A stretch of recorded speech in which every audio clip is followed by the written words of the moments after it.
Hi everyone, welcome to my channel. So आज का video एक वन शोल्डर फ्रॉक पर है। सो इस वीडियो में आप देखेंगे एक new style one shoulder frock की कटिंग एंड स्टिचिंग को। तो वीडियो शुरू करते हैं।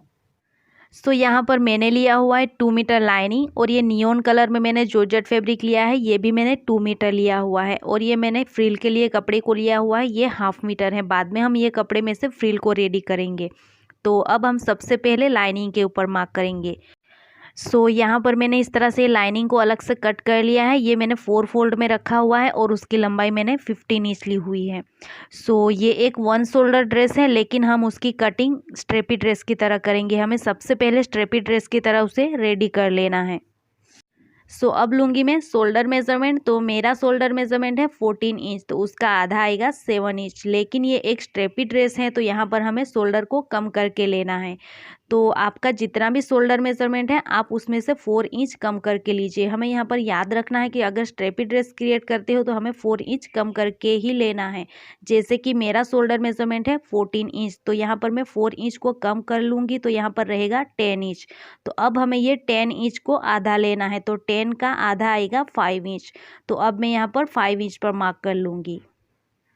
अब हमें यहाँ शोल्डर से ही आर्म होल लेना है 5 इंच पर, और बस्ट लाइन आएगा 10 इंच पर, और वेस्ट लाइन आएगा 14 इंच पर। अब हमें ये सारे पॉइंट पर लाइन ड्रॉ कर लेना है इस तरह से। अब लूँगी मैं राउंड मेज़रमेंट, तो हमें उसे 4 से डिवाइड करके लेना है। तो मेरा राउंड मेज़रमेंट है बस्ट एरिया का 34 इंच, तो उसका 4 से डिवाइड करने पर आएगा 8.5 इंच। और वेस्ट लाइन है 30 इंच, तो उसका आएगा 7.5 इंच। अब लूँगी मैं गले की मार्किंग। तो यहाँ पर हमें सिर्फ उसकी डीपनेस लेनी है 4 इंच पर। अब हमें ये वाली लाइन पर इस तरह से 2 इंच पर मार्क कर लेना है। उसके बाद हमें यहाँ से कुछ इस तरह से उसे ड्रॉ कर लेना है। तो हमें इस तरह से हल्का सा कर्व देते इस तरह से ड्रॉ कर लेना है। उसके बाद हमें आर्म होल को भी ड्रॉ कर लेना है। अब हमें ये पॉइंट पर लाइन ड्रॉ कर लेनी है और यहाँ पर दूसरा एक्स्ट्रा कपड़ा छोड़ देना है।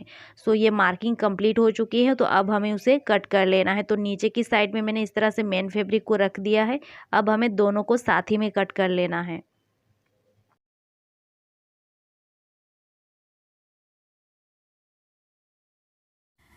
यहाँ पर ये कटिंग कंप्लीट हो चुकी है, तो अब हम उसे स्टिच करेंगे। तो सबसे पहले हमें लाइनिंग को रखना है कुछ इस तरह से। उसके बाद हमें यहाँ पर मेन फैब्रिक को उल्टा रख लेना है। अब हमें पूरे में पिन अप कर लेना है इस तरह से। अब जहाँ पर भी ये पिन अप किया है वहाँ पर पूरे में सिलाई कर लेनी है।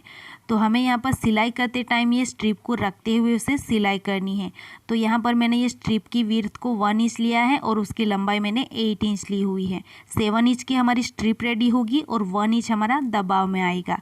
अगर आपको गले की डीपनेस ज़्यादा चाहिए तो यहाँ पर आप स्ट्रिप की लंबाई को आप अपने पसंद के अकॉर्डिंग ले सकते हो। यहाँ स्ट्रिप की लंबाई को आप ज़्यादा बढ़ा सकते हो। अब हमें यहाँ पर ये स्ट्रिप को कोने पर रख लेना है और यहाँ से हमें कुछ इस तरह से सिलाई कर लेनी है। ये सिलाई हो जाने के बाद हमें उसे सीधा करके यही स्ट्रिप को दूसरे पार्ट में रखते हुए सेम तरीके से सिलाई कर लेनी है। अब मैं इसी तरह से ये फ्रॉक को रेडी कर लूँगी। यहाँ पर मैंने ये फ्रॉक की स्टिचिंग को कंप्लीट कर लिया है और यहाँ पर मैंने उसकी स्टिचिंग को स्किप कर दिया है, क्योंकि इस तरह की स्ट्रेपी ड्रेस को हम कैसे स्टिच करते हैं वो मैंने आगे की वीडियो में भी बताया हुआ है। तो वो वीडियो की लिंक नीचे डिस्क्रिप्शन बॉक्स में है, तो आप उसे जाकर वॉच कर सकते हो। अब हमें यहाँ पर फ्रिल को रेडी करने के लिए हमें मेज़रमेंट लेना है आर्म होल में से होते हुए यहाँ तक, ये वाली स्ट्रिप तक। तो हमें इस तरह से ये मेज़रिंग टेप को रखना है और यहाँ पर हमें इस तरह से मेज़रमेंट लेना है। तो यहाँ पर मेरा ये 15 इंच आया हुआ है, लेकिन हमें यहाँ पर 2 से 3 इंच ज़्यादा कपड़ा लेना है, बाद में वो कम नहीं पड़ना चाहिए इसलिए। अब मैंने यहाँ पर ये फ्रिल के लिए कपड़े को लिया हुआ है इस तरह से, और यहाँ पर मैंने उसकी लंबाई 10 इंच रखी हुई है। यहाँ पर आप कपड़े की लंबाई को ज़्यादा या कम ले सकते हो आपके अकॉर्डिंग। अब मैंने यहाँ पर नीचे की साइड में लाइनिंग को भी अटैच कर लिया है। ये कपड़ा हमारा जॉर्जेट का है, तो इस तरह से ये थोड़ा सा ट्रांसपेरेंट रहेगा। तो यहाँ पर ये कुर्ती इस तरह से दिखेगी, तो यहाँ पर उसका लुक अच्छा नहीं आएगा, इसलिए हमें नीचे की साइड में लाइनिंग को अटैच करना है। अब हमें यहाँ पर ये कपड़े में गेदर्स या फिर प्लीट्स डालते हुए ये फ्रिल को रेडी कर लेना है। तो अब मैं यहाँ पर प्लीट्स के साथ में ये फ्रिल को कंप्लीट कर लूँगी।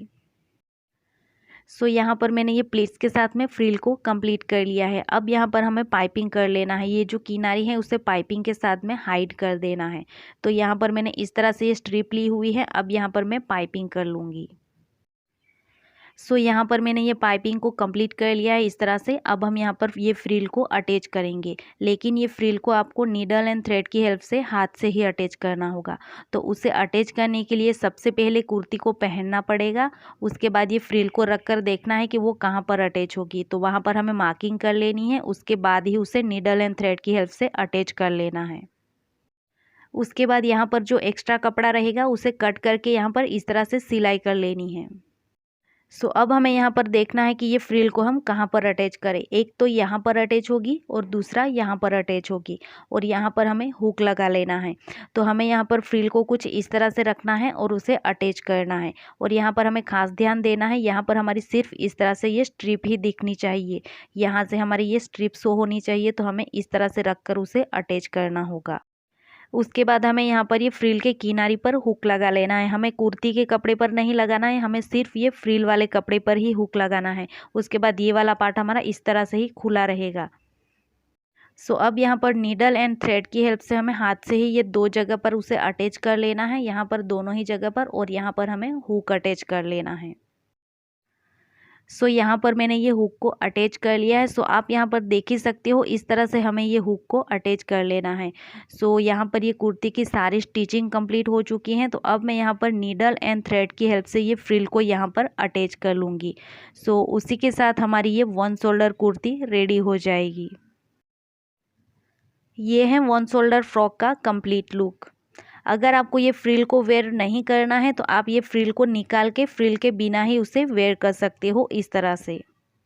सो ये वाले फ्रॉक को आप दो तरीक़ों से वेयर कर सकते हो, एक तो फ्रिल के साथ में वन शोल्डर की तरह, या फिर फ्रिल निकाल देने पर इस तरह से स्ट्रेपी ड्रेस की तरह भी उसे वेयर कर सकते हो।